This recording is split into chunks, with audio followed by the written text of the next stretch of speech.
Life in Accounting, the Where Accountants Go podcast. Life in Accounting is the podcast for everyday heroes like you working in the accounting profession. Are you ready to hear from accounting influencers, thought leaders, visionaries, and other professionals leading change in the accounting world? Then stay tuned for Mark Goldman, a CPA, the owner of Where Accountants Go, and your host. Welcome to Life in Accounting. Another example is I actually worked on a Torpedo and Tomahawk missile inventory database. And that one we were looking at what missiles are on what submarines and what torpedoes are on what submarines. Hello everyone, I'm Mark Goldman, a CPA and your host for Life in Accounting, the Where Accountants Go podcast. That clip was from Donny Shimamoto, our guest for this week. As I mentioned when we first started the interview, Donny was recommended to us by one of the former guests on our show from Houston. At the time of this recording, he's been spending about half his time in Houston and about half his time in Hawaii. You'll have to listen to the interview itself to get a full picture of Donny's business, but obviously he has a lot going on. Outside of the referral, though, I invited Donny on the show because his career is really just as much about technology and achieving results through technology as it is about accounting. If you've ever thought about using your start in accounting to move into the technology space, or maybe consider doing more technology consulting work, this episode is going to be perfect for you.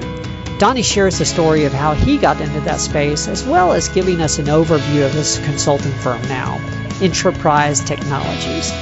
If you find that this episode has given you insight into your own dreams, please make sure to subscribe to our show via iTunes or directly on the website at whereaccountantsgo.com. Once again, that's www.whereaccountantsgo.com.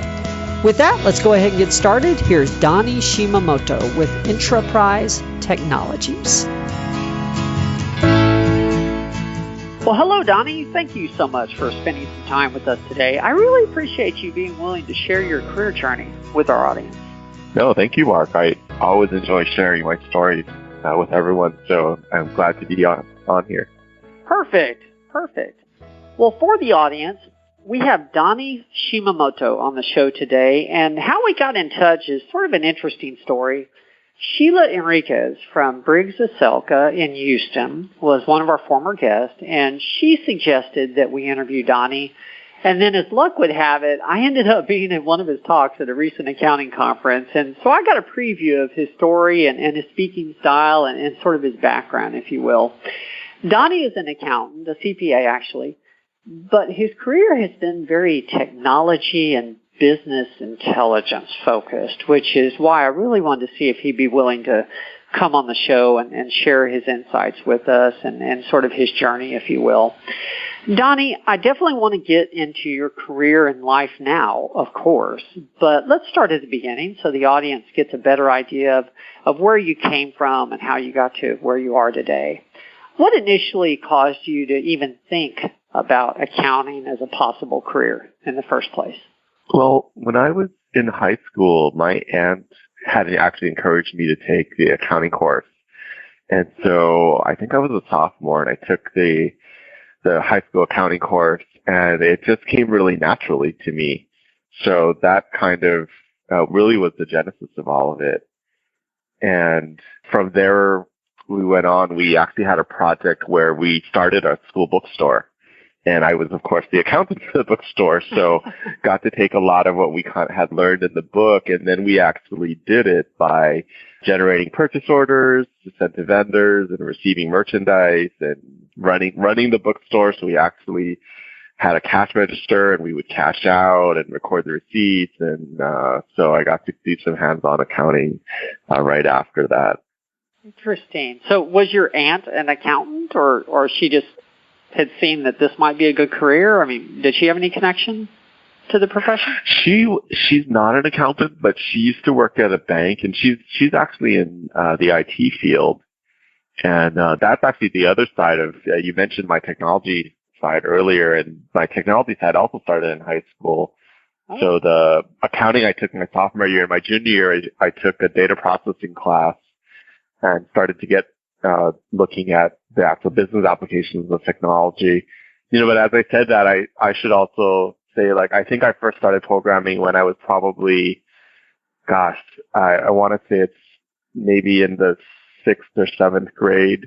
It might have been actually earlier than that. That same aunt had actually encouraged my dad to buy what back then was the Commodore 64, and you could do some basic programming on it, and she had bought some books and stuff. So it's both are kind of in my blood from a long time ago. All right. For those that don't know, actually, at the time, the Commodore 64 was fairly cutting-edge technology, at least for a middle school student, Yeah. I have one myself. I just went to the Computer History Museum in San Jose last month, and they had it on there, and I went, oh my gosh, that makes me feel really old now, seeing stuff that I used to do in a museum. That cracks me up. Wow. Well, I saw you had a double major in accounting and MIS. So apparently mixing the two was sort of an early plan of yours. Is that correct? Yeah. So my senior year, or actually the summer before my senior year, I did a vocational technical, sort of like an internship at one of the local companies in Hawaii. And the controller there was actually a double major, accounting MIS. And so he had actually talked to me, and he was saying, so, what are you interested in doing? What are you going to do in college? And I said, I'm going to major in accounting because I really like accounting. And I'm going to do this minor in computer science because, I have all this background in the programming side, and I think they'd be a good mix together. And he told me, oh, no. Don't do that. What you need to do is you need to do the double major and do the accounting and MIS. And he explained to me how MIS is really more the business side of things. And so if you pair the two together, that you really get a more powerful outcome. And so following his advice, I started going down that path. I was actually still going to do the double major plus the minor in computer science, but I ended up dropping the computer science side because I found it to be too technical in the sense that it didn't seem like it was as valuable to me as the MIS, where the MIS had a lot more application, and it was really more about how do we actually use the technology. And that's really the basis of all my career in consulting today, is how do we best use technology to support business objectives.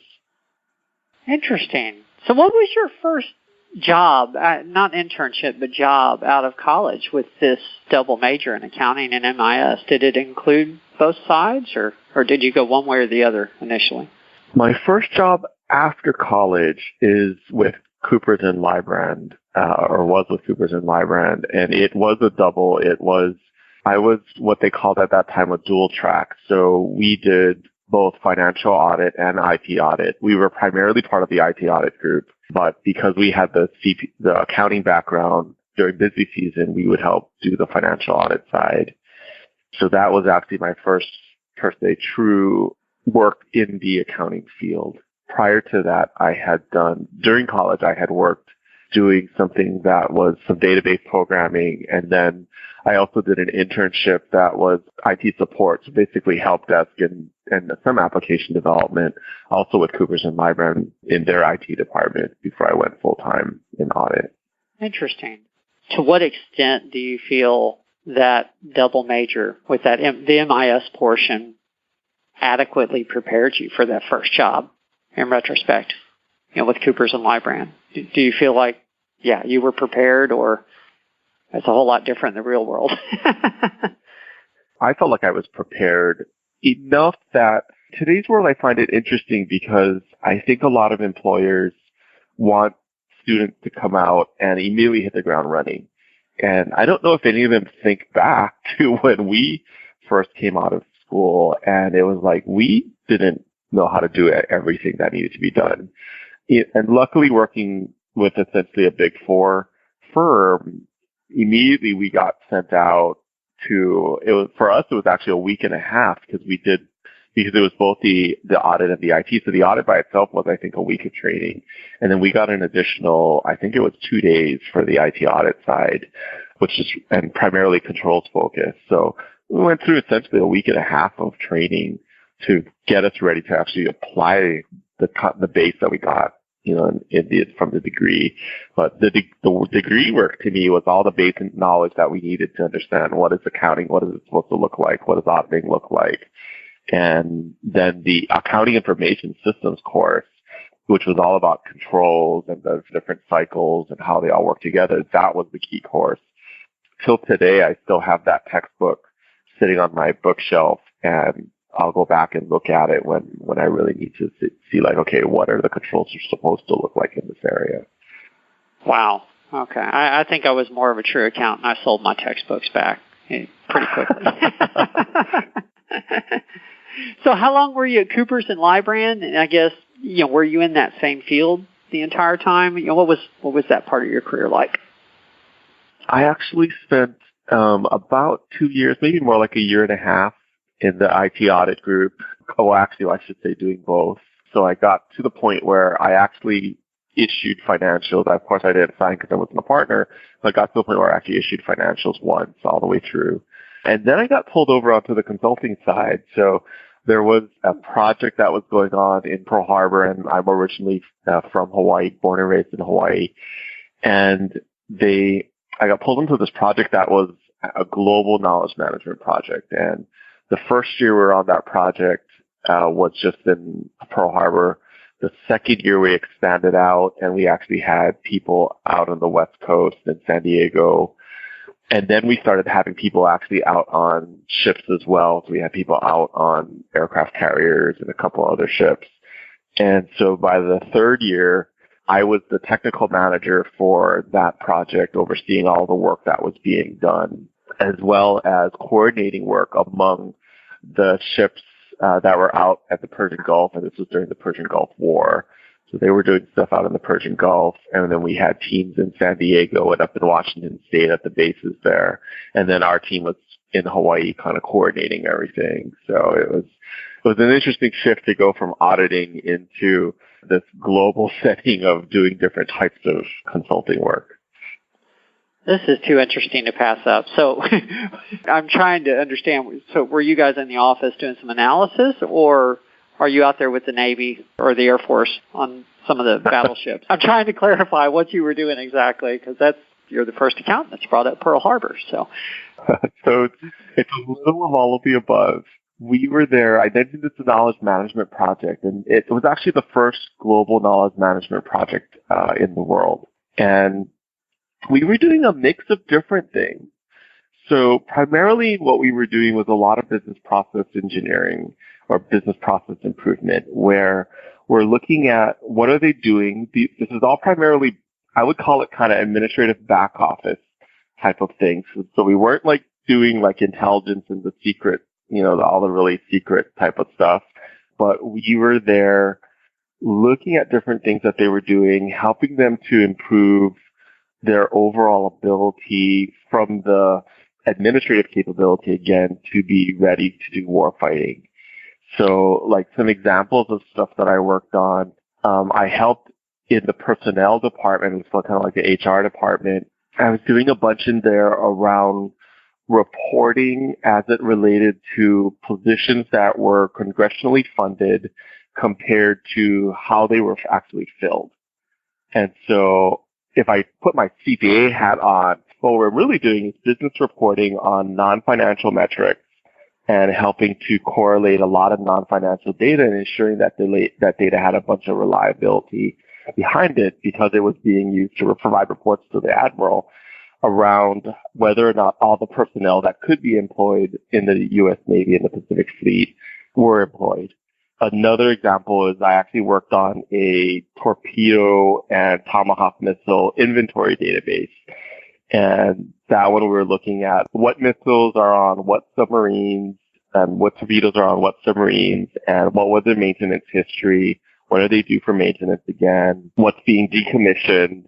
So again, it's the accounting side is the inventory piece, but there was a lot of non-financial data like maintenance cycles, like production, like serial numbers. And so it was really inventory tracking. So it's really purposely, of course, I'm telling the story this way, but it's that base in accounting that we then took and we applied in different areas. Wow. Torpedo and Tomahawk missile inventory. Wow. All right, this has got you've mentioned Commodore 64 and Torpedo and Tomahawk missile inventory all in the same podcast. This is going to be one of my favorites. I can already tell. This is good. Well, I'll tell you one other thing that project, the thing I'll always remember from that project is actually getting to go and be on, let's see, I think it was the Stennis aircraft carrier in the Gulf of San Diego while it was doing war games. So we boarded while it was in the harbor at San Diego. We got to ride it out into the bay, and they were, basically practicing some war fighting. And I was with the team that we had that was on that carrier. We were basically in officers' quarters. There was, 1, 2, 3, 4, 5. There's 6 of us all in this one kind of room. And we were there on the sea, and they were doing stuff, and we were, going through our different steps. And I remember one of the days I walked out all of a sudden, and I was like, oh my gosh, this is the first time I'm seeing the sun in like 3 days. I think we take it for granted that every day you walk out, you see the sun. And it just happens that we were in the bowels of this huge aircraft carrier, and I had not seen the sun for 3 days. And the other thing I'll always remember from that was to leave the ship. They were still in the middle of their exercises. And so to leave the ship, we actually had to leave by catapult. And so the way you see the aircraft, the jets, where they're just being basically shot off of the ship, we got to experience that, except we were in a passenger plane. And the G-forces against your face are just kind of amazing. So we got off that and got on land, and then just like they tell you, like, you've got sea legs, and so that those first couple steps on land, you're like wobbling. And I think it was like an hour or 2 hours before we were actually walking normally, but that experience I'll never forget. And I don't know any way that you could actually do that as a pure civilian.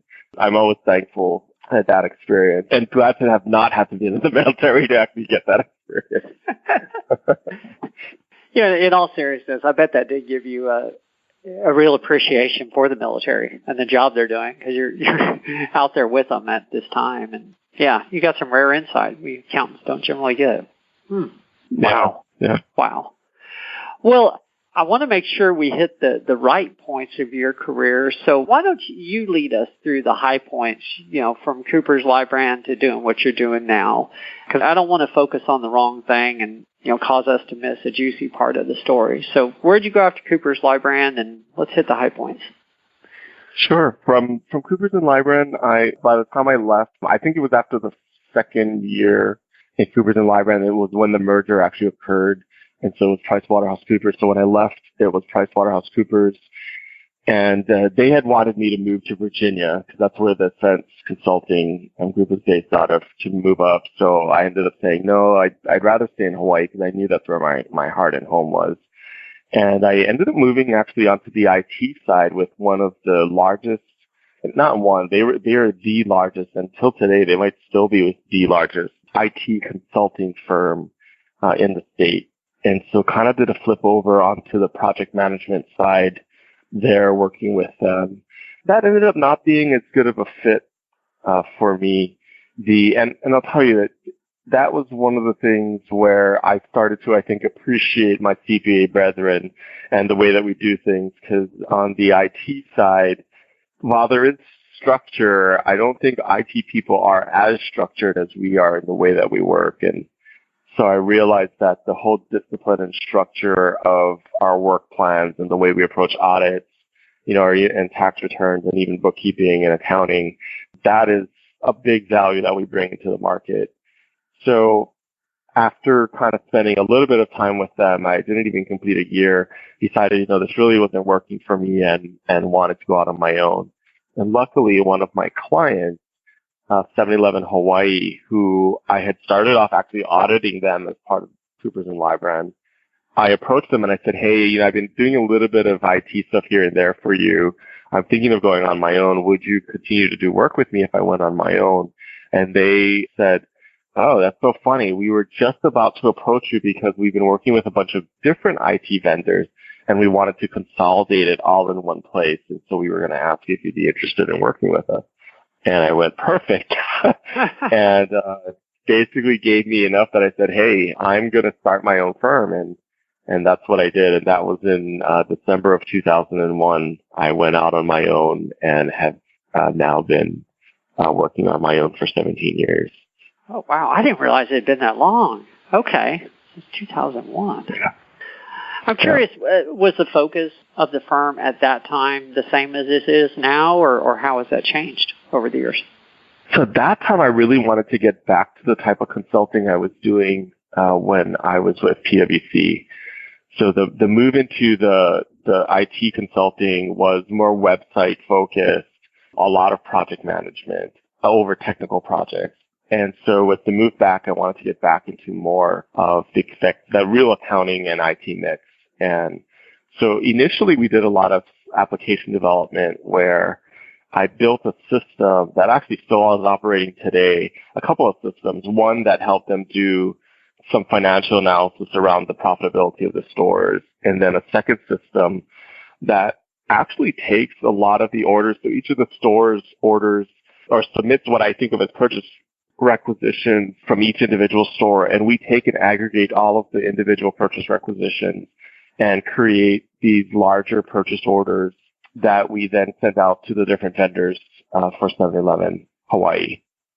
And that system still operates today, where we work with, again, it's like inventory, where we're tracking perpetual inventory on a bunch of things. We track bad merchandise. We track lots of other features that go back into store profitability. So we started off kind of back in that blend, a lot of application development, though, so it was a lot of programming and database work. Over the course of time, I found that, there's a lot of people that can do that work, but there are less people that actually understand processes. And so I started coming back towards what I think of as the audit base, which is the understanding of the different processes, the controls, not necessarily financial controls, but different type of internal controls that are around processes. And we started moving into different areas like software selection, some larger business process redesign, usually supported by automation or bringing technology in. And then today, my work is really focused around innovation strategy. So we're looking at the new technologies that are coming out. How do they play into an existing organization? How do they support the business processes, whether they're financial or non-financial processes? And then how does that support perhaps information distribution and business reporting? So not just financial reporting, but all the different other types of information that might be needed to support decision making. We're really kind of helping both look at the technologies, figure out which vendors you need to apply. Once you select the vendor, how does that change your business processes? How do we ensure there are internal controls around those business processes so they're operating? And how is the information coming out of those business processes? Are they reliable? And can I use them to support decision making? So kind of been a whole wide gamut of evolution to where I am now. How much of this consulting are you doing yourself, or do you have a team? Because I can see it going both ways. I have a team of, I think we're at 12 people now. I can never remember. So there's a team of 12. At the largest, my firm was at 19. That was back in, I think, the early 2000s. Probably about 2005, we had about 19. But 12 seems to be the nice number for us for a while now. And we have people in a bunch of different disciplines. So we have a couple of CPAs, because as I kind of described, there's a lot of implications to what we do from auditing and the bookkeeping side. I have a team of core IT people, because as we're starting to bring the technologies in, especially in the smaller businesses, we find that you need to understand more of the business application side of things rather than the infrastructure side of things. So we have our own IT team that kind of helps get through things. And then we actually have a large part of my work now is also in teaching. You mentioned kind of attending one of my sessions. And so I actually have a couple people that support me on that education side. Oh, so you're not the only one that does presentations then on your team? Actually, I have one other one, but what they do is they basically support our operations on that. So a lot of the contracting, for example, once we present, we put an archive of all of the presentations, what handouts that we provide, and that type of stuff. So it's more administrative support. But yeah, there's one other that will do presentations on my team. Okay. Well, that's wonderful. I know that's a difficult thing to delegate sometimes. So I commend you for being able to do that. For someone that might be very early in their career, or maybe even still in college, as an accounting major, to help them understand, what a typical day, week, or month is like for you, in case they're thinking, wow, this sounds cool. Describe that. What is a typical week or month like for you now at this point in your business? Without telling us your clients, of course, but is there a typical week or month? I don't know if it's going to sound as attractive. For me now, my job, I think of my job as removing obstacles and understanding what people are trying to do. So a lot of my work right now is spent probably in 3 different areas. One is going to be in meetings, and that's going to sound like, oh my gosh, you spend all the time sitting around. But usually I'm facilitating meetings. So it's where we're doing what we call discovery, where we're trying to understand a process or we're trying to understand the problems that are occurring. And so usually we're sitting with 1, maybe 2 or 3 people, and we're really talking through what's going on, how is it happening, let's map out the process, let's understand what systems are playing in different places. A lot of it is that. I'm normally facilitating that. I now have staff that will take the information from that meeting and document it. So the second thing that I spend a lot of time doing is just reviewing documents, sometimes reviewing emails where people are describing things and keeping things moving along by either saying, okay, yep, that's good, keep going in that direction, or here's where we need to change this. So email is another really big part of my work. And I mentioned that kind of removing obstacles. So it's helping think through like, okay, here's the challenge that's occurring. This is the way we need to either move around it or circum the challenge. And then the last piece of my work is really around the education and teaching. And so I actually spend right now over probably about 80% of my time, maybe 75% of my time is on the road. So I mentioned I'm born and raised in Hawaii. My firm is founded in Hawaii, but for the last, probably 2 years now, at least within the last 10, I've probably spent only about a week every month in Hawaii. And I spend 2 weeks every month in Houston working with a couple of clients here. And the last week out of every month is really wherever we have other clients or I have a speaking engagement. So I've been in, I think it's 19 or 20, actually 20 now. I've been in 20 of the 50 states, usually speaking or attending some type of meeting. And this year I actually have 2 international engagements, one in the Dominican Republic and one in Brazil, asking me to come and speak and help talk about careers in accounting and what we do in our specialties. Interesting. Okay. Yeah, I'm glad you went deeper in that because I was curious. Is the education and teaching, obviously it sounds like it's not at a university, or is it primarily for existing customers, or is it primarily volunteer that you're doing, or is it primarily like what I saw you at TSCPA? Yeah, it started off in a volunteer capacity where I got involved with the AICPA and was actually asked to serve on a conference committee. And part of my feedback was, hey, I wouldn't attend this IT conference that you're holding. And they were like, why? And I said, well, the material's not advanced enough. It's pretty basic. And so people like me that are kind of the dual, we wouldn't attend. And so they said, well, this conference is supposed to be for people like you, so go on this conference committee. And it happened that they needed a business intelligence speaker the next 10. So that's where I started speaking at the national level. That was 10 years ago now. From there, I continued speaking at other AICPA conferences. I've gotten now invited to speak at state society conferences as well, and different vendors also invite me to speak at their conferences. And the AICPA makes us do it all for free, but it's actually a tough to get onto there. And once you get onto the AICPA speaking circuit, people know that you are a quality speaker. And so the majority of the rest of my speaking is all paid engagements, whether for state societies, whether it's for clients, or whether it's for vendors. Well, congratulations. It's hard to move to the paid speaking circuit. So you're doing a lot of people a lot of good to get there. That's wonderful. Well, tell us. I guess we haven't even talked about the name of your business, or if someone wanted to look you guys up and find out more about what you guys do, where would we find you online? Our website is intraprise.us, and Intraprise is INTRAPRISE, and it's a mix between the word intra, which is the kind of like intranet, meaning internal, and then enterprise, which is really the workings of a business. And so it's the enterprise, meaning it's the internal workings of a business. Because we realize that our expertise is not in the marketing, it's not in the, working with customers. It's really about once you've gotten to that point where you've made contact with a prospect or a customer, and then you're delivering or fulfilling the needs of that customer. That's really where our expertise is. So Enterprise is actually the start of our name. And our full name is Enterprise Technologies, and it's tech as in technology. And then it's knowledge, K-N-O-W, so knowledge.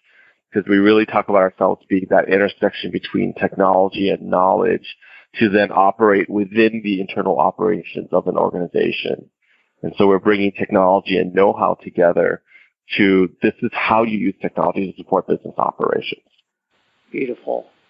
Yeah, I want to make sure I don't skip the other side of this. I mean, just from a lifestyle perspective, what do you like about where you are at this point, in your career and life? What do you enjoy about it? It's like everything. You mentioned the lifestyle. That reminds me, I used to have this tagline for myself that was, CPA, it's not just a career, it's a lifestyle. And people often ask, like, what does that mean? And it was the first time I heard it was they said, CPAs, being a CPA is a lifestyle. It's a lifestyle job because when you're independent, you get to do what you want to do when you do it, but you have your busy seasons, whether it's audit or tax. And when it's outside of busy season, though, you could cruise if you wanted to, take summers, go light. I know a lot of tax people do this where they go, well, we're through busy season, we're going to go light on summer, so maybe work, 4 days instead of 5 days a week, because during busy season, we're working 6 or 7 days a week. But you really get to balance it out, and I look at that and I say, yeah, that's been a great thing of being able to be in control of what I do when I do it. But on the whole lifestyle thing, early on, so probably when I first started speaking at the national level, there was a couple people that started referring to me as the rock star in the CPA world. And I thought, oh, it's a nice kind of thing. They're just saying that I'm really good. And I realized later on, somebody goes, no, your lifestyle is kind of a rock star. And I was laughing like, what are you talking about? But if I were to tell you, I just told you about my travel. I'm on the road quite a bit. But if I were to say it in this terms of, well, I flew to this one place during our conference busy season. There are times when I can be in a city as much as maybe like 3 cities within a week. So on Sunday, I flew out, I went to this place. On the next day, I spoke at this conference. I was on stage. I had this headset on, gave this presentation, got the applause, went out afterwards, networked, basically like talking to the fans, right? Networked and kind of got to talk to people, see things. Then the next day I flew out, went to this other conference, had to speak there, did some networking, maybe went to a reception, so we're having drinks with people. Next day gave another speech or taught something, and then flew out again. And then I went to go work in a client in another state, and we had some meetings and we did stuff. And, when you think about it that way, when the conferences start going up, they go, oh, that is kind of like like a concert. You're going to different places and just giving different performances and talking to people. And I'm like, oh, I guess I can see the rock star analogy. Is there a Shimamoto private jet somewhere taking you and all? I wish. No, I'm having to fly all the regular airlines with everybody else. Okay. Well, I did have a couple sort of perspective questions for you. As accountants, I mean, what do you feel we need to be better prepared for from a technology perspective? Any thoughts on that? When you look at what's happening in the technology world, a lot of people are focusing on the technology itself. And we can go and look and say, hey, here's something new, and we got to figure out how this new thing impacts everything. I found that it's way more successful, and this is the way that I approach things, and I'm dealing with the new innovations coming out. I take it instead, I look at what is this very similar to, or what does it do, and how is it similar to what we've done before? And when you take that type of an approach to it, it makes the new technologies a lot more easier to work with. So, for example, when cloud computing came out, I looked at that and went, this is really a evolution of the mainframe, because the mainframe was a system where it was shared computing. There was this one huge computer that everyone had these little terminals that you could get into. Now it was those green screen terminals, and you could just type a little bit in there instead of the web browsers. But it's basically an evolution of mainframe. And so when we went and we looked at how do we audit cloud computing, you actually followed a little bit more of the mainframe thinking. And today when we're looking at automation, a lot of it is about what is it helping to replace that was done manually before. So artificial intelligence, big hot topic right now, but when I look at it, it's basically automation combined with a little bit of learning. And so I need to understand some data around it, what it can do, what it can't do. And in the end, artificial intelligence will do the analysis of what's happening. It can look for patterns, and it can identify those patterns. But you still need someone like an accountant to look at that and say, okay, based upon the analysis, what do we do? What are the different courses of actions? What would make sense for this business based upon this business's strategy? And the other side of what we can do for that, for example, is also to look at, was the data set that was used to generate this analysis, was that data set somehow biased in the way that it looked at things? So putting our objectivity or independence hat on to say, does this make sense? Or, even looking at professional skepticism, does this make sense? Because if we feed a biased data set into artificial intelligence, it's going to come out with a biased answer.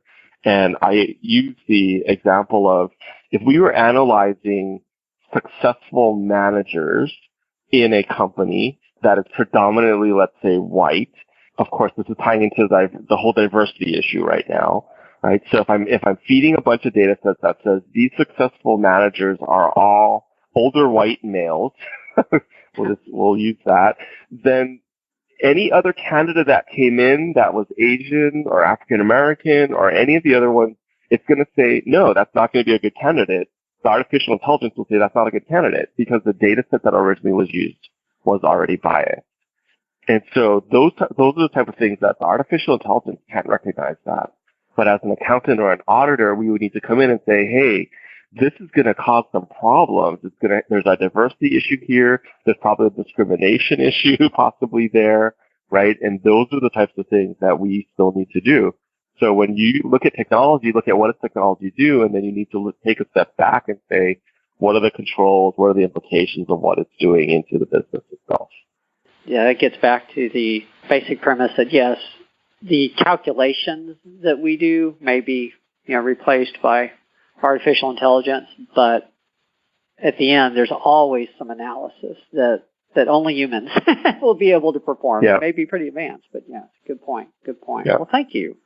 Well, on the flip side, for younger individuals, maybe I'm a sophomore, junior, maybe even a senior in college that are listening to this podcast and they're saying, wow, I want to do that. I realize times have changed a little bit, but what advice would you have for them to be better prepared to work in the field that you're living in these days? Well, I mentioned that accounting information systems course is actually the really good base. The other one from the IT side that I would encourage them to take is a database course. So whether it's from the computer science world or whether it's from the MIS world, taking both of those courses, they approach the material a little differently, but the same base is the database. And operating behind every financial system, in fact, almost every system is some type of database. And so the difference between the IT side and what we do as accountants is IT will design the database, but we as accountants understand the data and the handling of transactional data within the databases. And that is the key to business reporting and understanding how do we actually get good data, which is also the foundation of the audit. It's when we're auditing to make sure that the data behind the financial statement is good quality data. And so really it's that combination of knowing internal controls, because that's how we're going to ensure that we have good data, and understanding the data itself. So accounting information systems course and then some type of database course. Okay. Yeah, I know you decided not to go the computer science route and the programming route, but you did have some programming education a little bit on the front end. Do you think that benefited you along the way? Do you think that would benefit someone now? I definitely think some type of basic programming course is going to be completely helpful. What that does is it gives you the feel for logical thinking and systems thinking. And you also need to have the concept of looping through, for example, looping through a data set, and what you can do when you loop through a data set and different data structures. And yeah, you're right. A lot of that comes from the programming. So let's add that in there. So accounting information systems, database, and one basic programming course.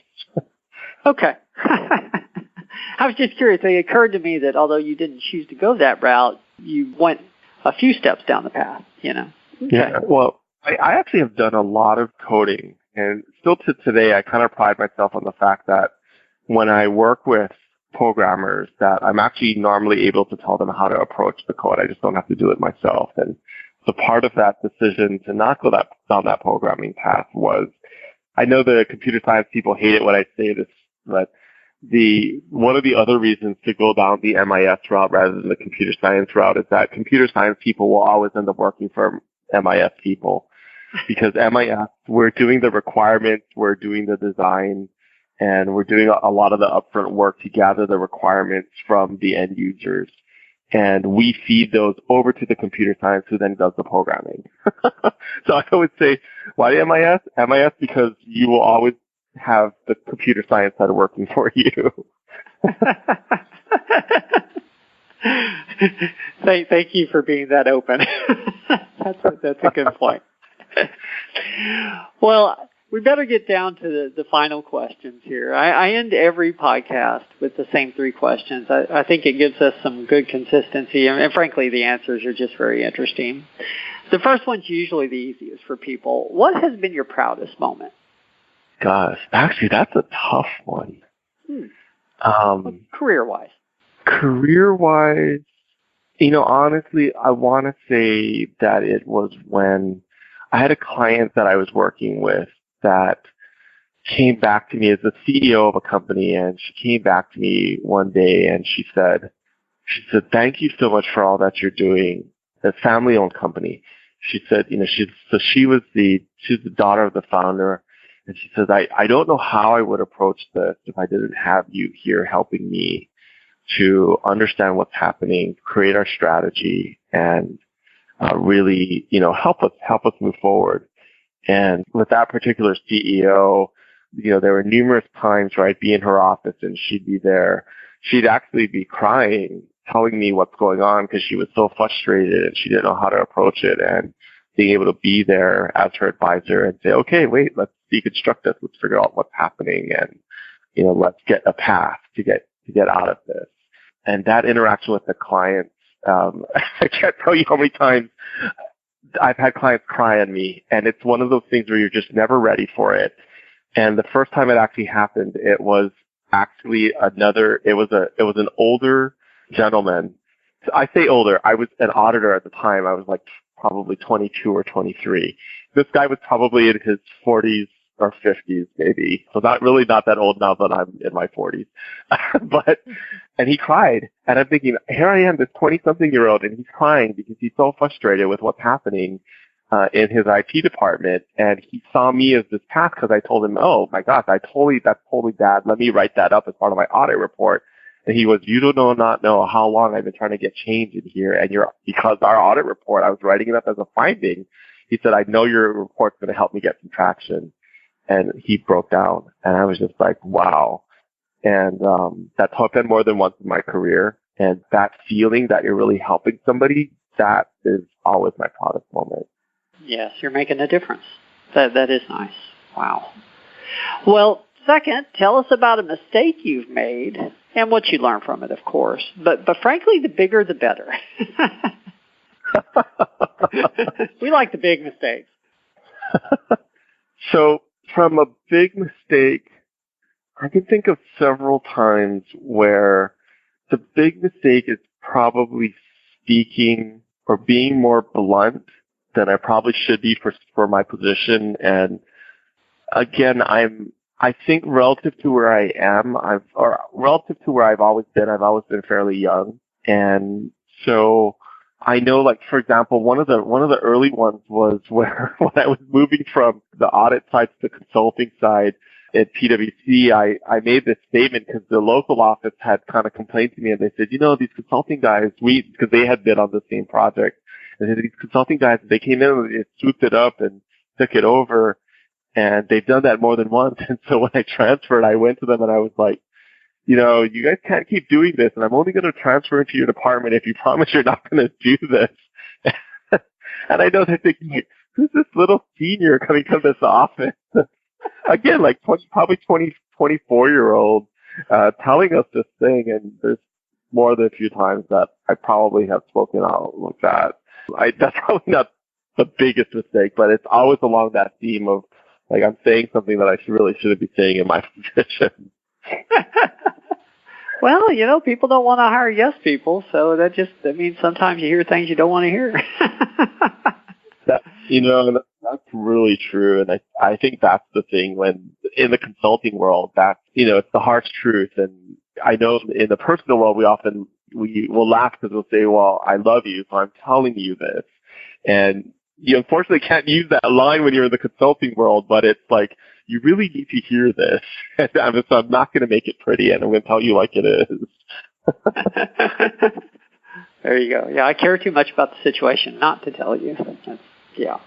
Good point. Yeah. Well, last question. What is the best piece of advice that you've ever received? And then we'll go ahead and close it down. That's an easy one. So I mentioned that I did this really short stint at the IT consulting company, and the CEO of that company, when I was getting ready to leave, he said, I'm going to give you this one piece of advice. And he said, as you go out and you do consulting, remember that you can give the best advice in the world, but if you can't make it happen, if it can't be implemented, then that advice is worth nothing. And that, I think, is the biggest differentiator I've always used with my firm, because there's a lot of management consultants out there that will do strategy with you, that will help say, oh, you need to do this, you need to do that. And I know that our differentiator is the fact that once we tell you, okay, this is what we think you need to do, that we then go through and say, and here's the plan for how you're going to do it. You can either hire us to do it, you can hire somebody else to do it, but we will tell and show you how. And so that technology, that technical and know-how is really the difference that we bring in. And it all comes back to that piece of advice I got when I was getting ready to go on my own. And that's still the best piece of advice I've had till today. That is good advice. It keeps you customer focused. It keeps you results focused, which I think is even more important. Because it's not just the customer, but it's having that result and that impact on that customer. And that's the key. Well, Donny, thank you so much for sharing this with us. There were a lot of parts I had no idea we were going to get into, and you've had a tremendous career and continue to. You have a wonderful story. You are a rock star, Donny. You really are. Thank you. Seriously, I appreciate your time. Thank you. This has been wonderful. I love sharing it especially with students, because they need to know accounting is it's such a path that can take you all kind of places. It really can. Well, for our audience, this has been another episode of Life in Accounting, the Where Accountants Go podcast. If you haven't yet visited the website, we're located at whereaccountantsgo.com. We have the notes for this episode and, of course, every other episode that we've done over the last year and a half. Once again, that's www.whereaccountantsgo.com. On that note, Donny, do you have any final thoughts you'd like to leave the audience with? Really, it's just the career in accounting has been so wonderful for me, and it opens so many doors. And even if it's not in the IT space, whether it's any of the others, and I know, Mark, you've got a ton of other people out there with different areas. Accounting really is just a base of a career, and you can take it wherever you want to go. So I encourage everyone, check it out. It might not be as exciting in the beginning, but you can hear as my career has evolved, it's going to take you places. That's a good way to summarize all this. Thank you very much. Very well said. Well, thank you again to the audience for joining us. We will see everyone next week. There's more to come.